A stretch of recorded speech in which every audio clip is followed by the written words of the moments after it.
మనకు కూటమి ప్రభుత్వం వచ్చి మనకు కరెక్ట్గా 1 సంవత్సరం అయితే వస్తుంది. ఇందులో భాగంగా మనకు డెవలప్మెంట్ ఏ విధంగా జరిగింది, ఈ సంవత్సర కాలంలో మనకు అన్ని రాష్ట్రం మొత్తం డెవలప్మెంట్ ఏ విధంగా ఉంది అనే దాని మీద మనం కొన్ని విషయాలు చర్చించుకోవాల్సినటువంటి అవసరం ఉందని చెప్పి తెలియజేస్తున్నాను. ఎందుకంటే 1 సంవత్సర కాలంలో గాడి తప్పి పడిపోయినటువంటి రాష్ట్రాన్ని, సుమారు 30 సంవత్సరాలు వెనుకబడినటువంటి రాష్ట్రాన్ని మన కూటమి ప్రభుత్వం ఈ రోజున 1 సంవత్సరంలోనే ఎలా గాడిలోకి పెట్టింది అన్నటువంటి విషయాన్ని ప్రజలందరూ కూడా గమనిస్తున్నారు. ఎందుకంటే ఆర్థికంగా వెనుకబడినటువంటి మన రాష్ట్రాన్ని ఈ రోజున అన్ని పథకాలతో పాటు ఏవేవైతే హామీ ఇచ్చారో ప్రజలకు ఎలక్షన్స్కి ముందు ఆ పథకాలన్నిటినీ అమలు చేస్తూ ఒకవైపు డెవలప్మెంట్ దిశగా, మరోవైపు ప్రజలకు ఏ కష్టము కలగకుండా, అదేవిధంగా ఉద్యోగ అవకాశాలతో సహా ప్రతి ఒక్కటి కూడా డెవలప్మెంట్ దిశగా 24 అవర్స్ పనిచేస్తున్నటువంటి ప్రభుత్వం మన కూటమి ప్రభుత్వం. ఈరోజు అమరావతి విషయానికి వస్తే, అమరావతిని రాష్ట్ర రాజధానిగా చేయాలన్న తపన నారా చంద్రబాబు నాయుడు గారు గత 2014 నుండి మన రాష్ట్రం విడిపోయిన తర్వాత బస్సులో ఉండి ఆయన పరిపాలన చేసినటువంటి విషయం ప్రతి ఒక్కరికి తెలుసు. అదే 2014-2019 మధ్యన మనకు అమరావతి రాజధాని లేక మనం అందరం కూడా ఎన్ని కష్టాలు పడ్డామో, మనకు రాజధాని ఎక్కడుంది అంటే కూడా తెలియని పరిస్థితి ఒకప్పుడు. అదే మన చంద్రబాబు నాయుడు గారు ముఖ్యమంత్రిగా ఉన్నప్పుడు రాష్ట్ర విభజన తర్వాత మనకు కూర్చోవడానికి ఒక ఆఫీస్ కూడా లేకపోతే మనకు బస్సులో నుండి పరిపాలన చేసినటువంటి చంద్రబాబు నాయుడు గారు ఈ రోజున అమరావతి రాజధానిగా ఉండాలని చెప్పి అప్పటి నరేంద్ర మోడీ గారు వచ్చి మనకు రాష్ట్ర రాజధానిగా శంకుస్థాపన చేసినటువంటి విషయం ప్రతి ఒక్కరికి కూడా తెలుసు. అప్పట్లో కొంత డెవలప్మెంట్ జరిగిన తర్వాత 2019లో వైసీపీ గవర్నమెంట్ అధికారంలోకి వచ్చింది. అధికారంలోకి వచ్చిన వెంటనే ప్రజావేదికని కూల్చివేస్తూ అప్పటి నుండి స్టార్ట్ చేసి మొత్తం కూల్చివేతలు తప్ప ఎక్కడ కట్టడాలు నిర్మించినటువంటి ఆనవాళ్ళు అయితే కనపడలేదు. రోడ్లు వేయడం దగ్గర నుండి ఏ ఒక్క పని కూడా, కనీసం వీధి లైట్లు వేసిన పాపాన కూడా పోలేదు. డ్రైనేజెస్ ఎక్కడికక్కడ పేరుకుపోయిన ఈ 5 సంవత్సరాల్లో ఎక్కడ కానీ ఒక్క డెవలప్మెంట్ కానీ, ఒక్క సంక్షేమం కానీ ఏది కానీ చేయకుండా జగన్మోహన్ రెడ్డి మన రాష్ట్ర ప్రజల్ని నట్టేట ముంచినాడు. కూటమి ప్రభుత్వం ఏర్పాటై సంవత్సరం గడిచినందుకు కూటమి నాయకులకు, ప్రజలకు, ఆంధ్రప్రదేశ్ ప్రజలందరికీ కూడా మనస్ఫూర్తిగా నేను అభినందనలు తెలియజేసుకుంటాను. ఈ సంవత్సర కాలంలో గత ప్రభుత్వానికి, నారా చంద్రబాబు నాయుడు గారి నాయకత్వంలో కూటమి ప్రభుత్వానికి ఉన్న తేడాని ప్రజలందరూ గమనించుంటారని చెప్పి మేము గట్టిగా నమ్ముతున్నాం.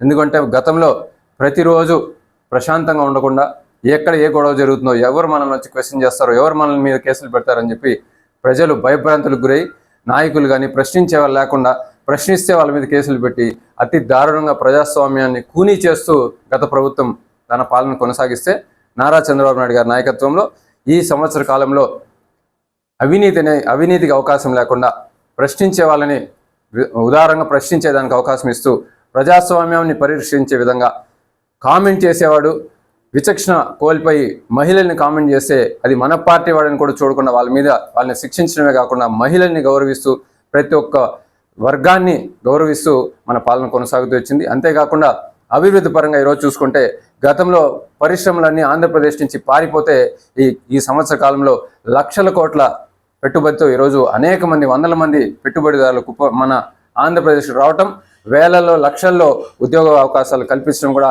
మీరు ఈ సంవత్సర కాలంలో చూశారు. ఇంతేకాకుండా సూపర్ 6కి సంబంధించిన కార్యక్రమాలు, పెన్షన్లకు సంబంధించిన కార్యక్రమాలు, ఉచిత గ్యాస్ కనెక్షన్లు కావచ్చు, గ్యాస్ సిలిండర్లు సప్లై చేయడం కావచ్చు, లేదంటే ఈ మధ్య కాలంలో మీరు చూస్తే తల్లికి వందనం కింద ఇంట్లో ఉన్న ప్రతి ఒక్క బిడ్డకు, చదువుకునే ప్రతి బిడ్డకు మనం డబ్బులు ఇవ్వడం కావచ్చు, ఇలా అనేకమైన సంక్షేమ కార్యక్రమాలు సూపర్ 6ని అమలు చేయడంలో పాటు ఒక నీతివంతమైన పాలన, ఒక ఆంధ్రప్రదేశ్ని ఈ దేశంలోనే కాకుండా ప్రపంచంలోనే ఒక అగ్రగామి రాష్ట్రంగా తీర్చిదిద్దే కార్యక్రమంలో మన ప్రియతమ నేత నారా చంద్రబాబు నాయుడు గారు, అదేవిధంగా పవన్ కళ్యాణ్ గారు, మోడీ గారి నేతృత్వంలో, పురంధేశ్వరి గారి నేతృత్వంలో బీజేపీ ప్రభుత్వం కూడా కృషి చేస్తున్నందుకు చాలా చాలా సంతోషంగా ఉంది. ప్రత్యేకంగా కుప్పం నియోజకవర్గంలో ఈరోజు చూస్తే ఎయిర్పోర్ట్తో సహా పరిశ్రమలు అనేకమైన కుప్పం నియోజకవర్గానికి వస్తూ ఉంది. ఒక మంచి పాలనతో సీసీ రోడ్లతో మొదలుకొని, గోకులం షెడ్లతో మొదలుకొని అన్ని రంగాల్లో కూడా కుప్పం నియోజకవర్గం ప్రత్యేకించి మున్సిపాలిటీని 1,500 కోట్లతో అభివృద్ధి చేసేదానికి పక్క ప్రణాళికలతో ముందుకెళ్తూ ప్రతి పల్లెలోనూ కూడా సుఖ సంతోషాలతో రైతులందరూ ఉండే విధంగా కృషి చేస్తున్న మా నాయకుడు నారా చంద్రబాబు నాయుడు గారిని మనస్ఫూర్తిగా కుప్పం నియోజకవర్గ ప్రజలందరూ కూడా ఆయన్ని ఆశీర్వదిస్తూ రాబోయే 4 సంవత్సరాలు కూడా ఇదే విధంగా ఇంకా పెద్ద ఎత్తున కూడా ఈ రాష్ట్రాన్ని అభివృద్ధి వైపు నడిపించాలని చెప్పి మనస్ఫూర్తిగా కోరుకుంటున్నాను. రాష్ట్రం ఆర్థికంగా ఎంతో వెనకబడి ఉన్నా కూడా చంద్రబాబు గారి నేతృత్వంలో ఆంధ్రప్రదేశ్ ప్రజలు పవన్ కళ్యాణ్ చంద్రబాబు నాయుడు గారి మీద ఎంత నమ్మకం పెట్టుకున్నారో ఆ నమ్మకాన్ని నిజం చేశారు. సూపర్ 6లో మ్యాక్సిమంగా అన్నింటినీ ప్రజలకు అందించారు. ఖచ్చితంగా రాబోయే రోజుల్లో ఇంకా మెరుగ్గా పరిపాలన అందించి రాష్ట్ర ప్రజల మనసులు గెలుస్తారు ఇద్దరు నాయకులు. చంద్రబాబు నాయుడు గారు ఏదైతే చేస్తారో అదే చెప్తారు. ఖచ్చితంగా తెలుగుదేశం పార్టీ ఏమైతే హామీలు ఇచ్చిందో అవి ఖచ్చితంగా చేసి చూపిస్తారు. 2024లో వైఎస్ఆర్సీపీకి ప్రజలు రిజల్ట్ ఇచ్చినా కూడా వాళ్ళకు 19 నుంచి 24 వరకు జరిగిన పరిపాలనను దృష్టిలో పెట్టుకొని ప్రజలు ఒక రిజల్ట్ ఇచ్చారు. మళ్ళీ వాళ్ళ వెనక ఉన్న కార్యకర్తలు కానీ పార్టీ కానీ తప్పిదాలు ఎక్కువ చేస్తున్నారు. ప్రజల్లో ఇంకా పలుచనైపోతున్నారు. వాళ్ళు ఎక్కడైనా ప్రజా సమస్యల మీద పోరాడి ఇంకా ప్రజల దగ్గర మార్కులు వేసుకోవాల్సింది పోయి ప్రజల్లో చులకనైపోతున్నారు. ఏదైతే అమరావతిలో ఉన్న మహిళలను అసభ్యకరంగా మాట్లాడారో వాళ్ళు ఒక టీవీ షోలో చెప్పారు. అలాంటివన్నీ ఆ పార్టీకి నిజంగానే మైనస్ అవుతున్నాయి. ప్రజల్లో చులకనవుతున్నారు. ప్రతిపక్షంగా వాళ్ళు విజయం సాధిస్తే నెక్స్ట్ ఎలక్షన్లకు ఏదైనా ఉపయోగం ఉంటుంది, కానీ వాళ్ళు ప్రతిపక్షంగానే ఫెయిల్యూర్ అవుతున్నారు. కాబట్టి తెలుగుదేశం పార్టీ వాళ్ళు చేసే పనులను ఏది మేము క్యాష్ చేసుకోవాలని లేము, ఇంకో విధంగా లేము. ప్రజలకు సుపరిపాలన అందించాలి, రాష్ట్రాన్ని అభివృద్ధి చేయాలి, భారతదేశంలో రాష్ట్రాన్ని నెంబర్ 1 స్థానంలో నిలబెట్టాలనే ఒకే ఒక ఆకాంక్షతో చంద్రబాబు నాయుడు గారు రోజుకు 20 గంటలు పనిచేస్తూ ప్రజల మనసులు చొరగొంటున్నారు. అటు వరకు తల్లి దీవెన కూడా అలాగే అన్నారు వాళ్ళు. నిన్న చంద్రబాబు నాయుడు ఇవ్వలేదా? ప్రతి తల్లి అకౌంట్లో అమౌంట్ పడలేదా?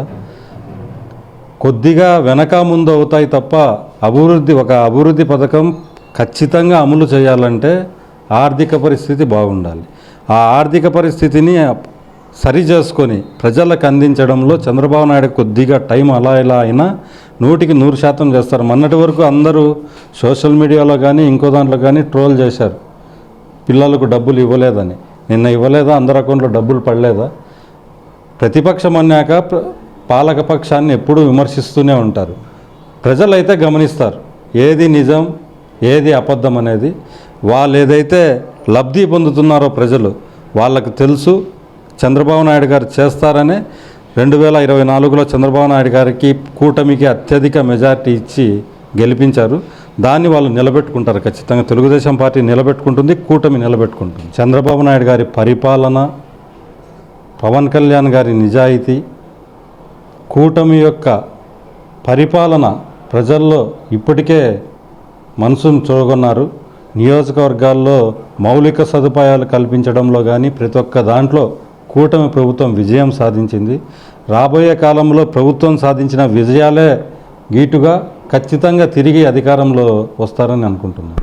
కూటమి ప్రభుత్వం 1 సంవత్సర కాలాన్ని పూర్తి చేసుకోవడంతో ముఖ్యంగా మన రాష్ట్ర ప్రజలకి మరియు రాయచూటి ప్రజలకి నా హృదయపూర్వక అభినందనలు తెలియజేస్తున్నాను.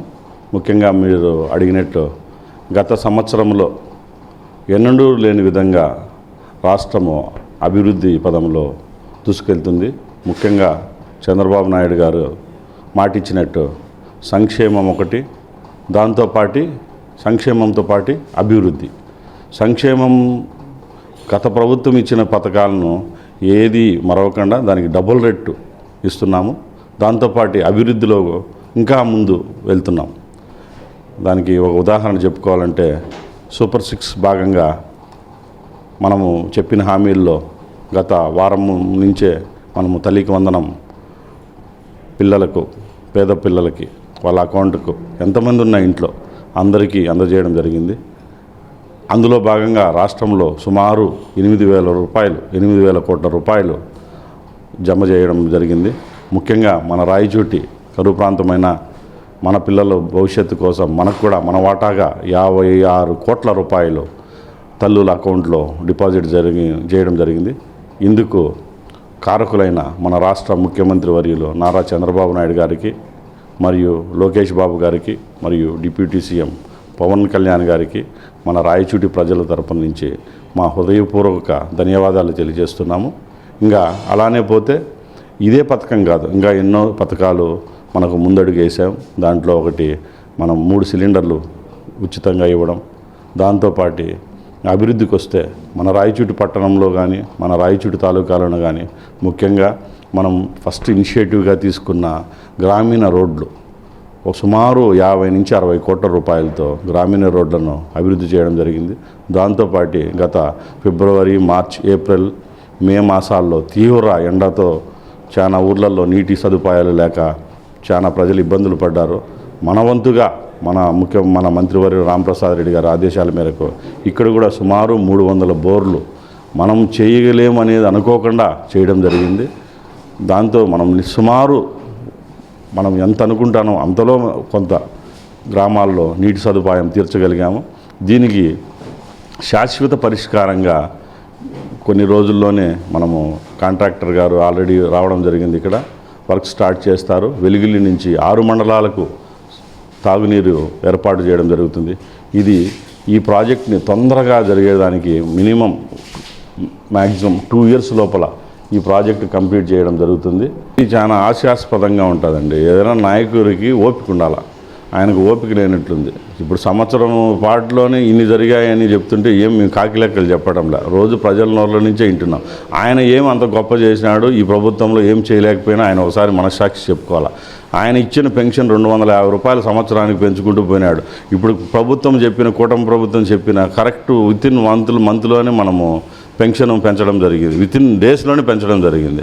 ఆయనకు అది ఎలా అర్థమవుతుందో మనకు తెలియదు. తల్లికి వందనం 15,000 రూపాయలు అకౌంట్లలో జమ చేయడం జరిగింది. అది ఆయన తాలూకాలో కూడా మన రాయచూట్లో 56 కోట్లు అంటే పులివెందల మనతో పాటు ఈక్వల్గా ఉంటాయి. అక్కడ కూడా 50 కోట్లు ప్రజలకు డిపాజిట్ జరిగింది. ఇవన్నీ సేమ్ ఆయన రాజకీయ జిమ్మక్కులు చేస్తున్నాడు తప్ప అదంటూ ఏమీ లేదు. ఇప్పటికైనా ఆయన ఓటమికి కారణాలు, ఏదైనా రాజకీయ నాయకుడు ఎప్పుడైనా ఓటమి చెందితే ఆయనే ఆత్మ పరిశీలన చేసుకోవాలి. మన ఓటమికి కారణాలు ఏవి, మనం ఎందుకు ఓడిపోయినామని. ఆయనకు అది లేనట్టుంది. ఆయనకి ఎంతసేపు ఆయనది బలుపుగానే ఆయన చూసుకుంటున్నారు తప్ప అది బలం కాదు. అది ఎప్పుడైనా సరే ఓటమి చెందినప్పుడు ప్రభుత్వాలు వస్తూ ఉంటాయి, పోతూ ఉంటాయి. ఇప్పుడు ఆంధ్ర రాష్ట్రంలో ఎన్నో చూసాం, ఎన్నో గవర్నమెంట్లు మారినాయి, ఎంతోమంది ముఖ్యమంత్రులు వచ్చారు, అందరూ మారారు. ప్రతి ఒక్కరు కొద్ది పశ్చాత్తాపమో లేకపోతే సెల్ఫ్ ఫీడ్బ్యాక్ అనేది తీసుకోవాలి. అది ఆయనలో లేదు కాబట్టి ఆయన ఇప్పటికీ ఇంకా సేమ్ అదే పందాల్లోనే మనం ప్రభుత్వం వస్తుంది, మళ్ళీ వస్తుంది అన్నట్టు నువ్వు బాగా చేస్తే, నువ్వు బాగా డిఫెండ్ చేసి, నువ్వు ప్రభుత్వం చేసే తప్పు నువ్వు ఎండగట్టి నువ్వు ఇంతకంటే బాగా చేయగలని ప్రభుత్వాన్ని ప్రజలను నమ్మిస్తే వస్తుంది. అంతేగాని మాటలతో ఈ పనులు జరగవని నేను తెలియజేస్తున్నాను. తెలుగుదేశం పార్టీ 2024లో నూతన ఉత్సాహంతో కొత్త ఒరవడితో వచ్చింది. తెలుగుదేశం పార్టీ గత 30 ఏళ్ల ముందు కూడా అధికారంలో ఉన్నింది. ఆ రోజు ప్రభావాలు వేరే, ఆ రోజు రాష్ట్రం వేరే, ఈరోజు రాష్ట్రం విడిపోయిన తర్వాత కూడా రెండోసారి మళ్ళీ చంద్రబాబు నాయుడు గారు వచ్చారు. 19లో చేసిన తప్పులను కూడా, ముందు జరిగిన 17 అక్కడ తప్పులను కూడా కొన్ని బేరేజ్ వేసుకుంటూ కొత్త ఒరవడితో ముందుకెళ్తున్నాం. మన ఆదాయం ఎంత, మన ఖర్చు ఎంత, కొత్త ప్రాజెక్టులు ఎలా వస్తాయి, కొత్త ప్రాజెక్టులు ఎలా పోతాయి అనేది కాకుండా మన రాష్ట్రంలో ఈ 5 ఏళ్ళు, ఈ 2025లో రాష్ట్రాన్ని ఒక దశకు, ఒక ఆఖరి దశలో ఉన్నట్టు ఒక దశలో మంచి రాష్ట్రాన్ని ఒక క్యాపిటల్ కానీ దీనికి ఒక గుర్తింపు తెచ్చేదానికి నాయుడు గారు చాలా కష్టపడుతున్నారు. ఖచ్చితంగా 2029లో మళ్ళీ ఇదే 24లో ఎంత ఉత్సాహంతో ఎలక్షన్లకు వెళ్ళిందో పార్టీ, అంతకంటే డబుల్ ఉత్సాహంతో వెళ్తాము. ఆ రోజు వెళ్ళేటప్పటికి మాటలు కాకుండా చేతలతో చూపెడతాం. ఎందుకంటే ఈ 1 సంవత్సరంలోనే ఇన్ని అభివృద్ధి కార్యక్రమాలు కానీ సంక్షేమాలు కానీ మనం వేస్తున్నాం. ఇంకా రాబోయే రోజుల్లో ఇది తక్కువ అని చూపించుకుంటూ ఇంకా ఎక్కువ చేసేదానికి ముఖ్యమంత్రి వర్యులు కానీ ఎమ్మెల్యేలు కానీ మంత్రులు కానీ అందరూ ముందుండి ఇంకా మంచి కార్యక్రమాలు చేస్తారు. మంచి ఉత్సాహంతో మంచిగా ప్రజలకు చేరువై ఖచ్చితంగా 29 ఎలక్షన్ ఇంకా రెట్టింపు ఉత్సాహంతో పాల్గొంటారు. ప్రభుత్వం అధికారంలోకి వచ్చి సంవత్సర కాలం పూర్తి చేసుకోవడం జరిగింది. ఈ సంవత్సర కాలంలో కూడా వైసీపీ గత ప్రభుత్వం ఖాళీ ఖజానా పెడితే కూడా కూటమి ప్రభుత్వం వచ్చిన తర్వాత ఇచ్చిన ప్రతి హామీని నెరవేర్చుకుంటూ ముందుకు పోవడం జరుగుతూ ఉంది. దాంట్లో భాగంగానే సూపర్ 6లో చెప్పిన దాంట్లో భాగంగానే ఒక్కొక్కటి అమలు చేసుకుంటూ పోవడం జరుగుతూ ఉంది. అదే మాదిరిగా ఈ మధ్య 2-3 రోజుల మధ్యకాలంలో చూసుకున్నట్లయితే కూటమి ప్రభుత్వం తల్లికి వందనం ప్రతి తల్లి అకౌంట్లో అమౌంట్ జమ చేసి పిల్లల భవిష్యత్తుకు బాట వేయడం జరిగింది. ప్రతి గ్రామాన్ని కూడా ప్రతి తల్లిదండ్రులు కూడా చాలా సంతోషం వ్యక్తం చేస్తున్నారు. దీంట్లో భాగంగా మా ముఖ్యమంత్రి నారా చంద్రబాబు నాయుడు గారికి, అలాగే లోకేష్ బాబు గారికి, మా మండిపల్లి రామప్రసాద్ రెడ్డి గారికి కూడా కృతజ్ఞతలు తెలియజేసుకుంటున్నాం. ఇప్పటి వరకు చూసినట్లయితే ఇప్పటి వరకు 3 చేయడం జరిగింది. రాబోయే ఆగస్టు కూడా ఉచిత బస్సు ప్రయాణం కూడా, మహిళలకు ఉచిత బస్సు ప్రయాణం కూడా అమలు చేయడం జరుగుతుంది. ఇచ్చిన ఏ హామీని కూడా నిలబెట్టుకోవడంలో తెలుగుదేశం పార్టీకే ఆ ఘనత దక్కుతుందని కూడా ఈ సందర్భంగా తెలియజేసుకుంటున్నాం. ఈ ప్రభుత్వం ఏం చేస్తానని అనేది గత ప్రభుత్వం వాళ్ళు మననం చేసుకోవాలి.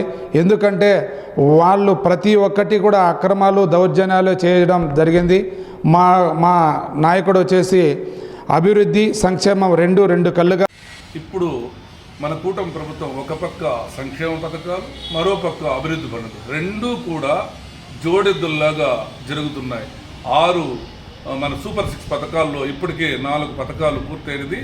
ఆగస్టులోపు మరి 2 పథకాలు కూడా పూర్తి చేసుకోబోతుందని సగర్వంగా ఒక కార్యకర్తగా నేను ఎంతో గర్వంగా చెప్తున్నాను. ఎందుకంటే మొన్ననే తల్లికి వందనం ప్రతి ఒక్క విద్యార్థి తల్లికి 15,000 చొప్పున, అంటే 2,000 వచ్చిందన్న స్కూల్ అవసరాలకు, మరియు 13,000 వాళ్ళ అకౌంట్లో వేశారు. 3 సిలిండర్లు ఉచితంగా ఇచ్చారు. మరియు అవ్వాతాతలకు అందరికీ పెన్షన్ ఒకేసారి విడతల వారిగా కాకుండా ఒకేసారి 1,000 రూపాయలు పెంచిన ఘనత కూడా మన కూటమి ప్రభుత్వానికి చెప్తున్నానని నేను గర్వంగా చెప్తున్నాను. ఇక మీదట రేపు రాబోయే కాలంలో రైతుకు వందనం కూడా మనకు తొందరలో వేస్తారు. మరియు ఉచిత బస్ కూడా సౌకర్యం ఆగస్టులోనే జరుగుతుందని సార్ గారు తెలియజేశారు. కాబట్టి సంక్షేమము అభివృద్ధి రెండూ కూడా మన ఆంధ్రప్రదేశ్లో పరుగులు పెడుతున్నాయి. ఇక కుప్పానికి విషయానికి వస్తే, కుప్పంలో ఎప్పుడు కూడా కనీసం ఒక మూర రోడ్డు వేసినట్టు కానీ, ఒక తట్ట మన్ను వేసిన పాపాన పోలేదు. ఇప్పుడు మన ప్రభుత్వం వచ్చిన గ్రామాన సీసీ రోడ్లతో, అలాగే మిగిలిపోయిన కమ్యూనిటీ హాల్స్ కానీ, ఈ అద్దె భవనాలు కానీ అన్నీ కూడా ఇప్పుడు గవర్నమెంట్గా ఇదై అన్నీ సక్రమంగా జరుగుతున్నాయి. మన కుప్పం ఇక ఎంత అభివృద్ధి చెందుతుంది అనే దానికి ఇప్పుడు జరుగుతున్న పనులే నిదర్శనం. కూడా మన కుప్పానికి నీళ్లు తేవడానికి ఆంధ్రీనివా కాలువ పనులు శరవేగంగా జరుగుతున్నాయి. మొత్తం పనులు కూడా పూర్తి చేసుకుని జూలైలో నీళ్ళు వస్తున్నాయి. అందుకు మనం ఒక కుప్పం బిడ్డగా, కుప్పం ప్రజలుగా ఎంతో సంతోషించే విషయం. మనం చేసుకున్న అదృష్టం మన కుప్పంకి చంద్రబాబు ముఖ్యమంత్రి కావడం.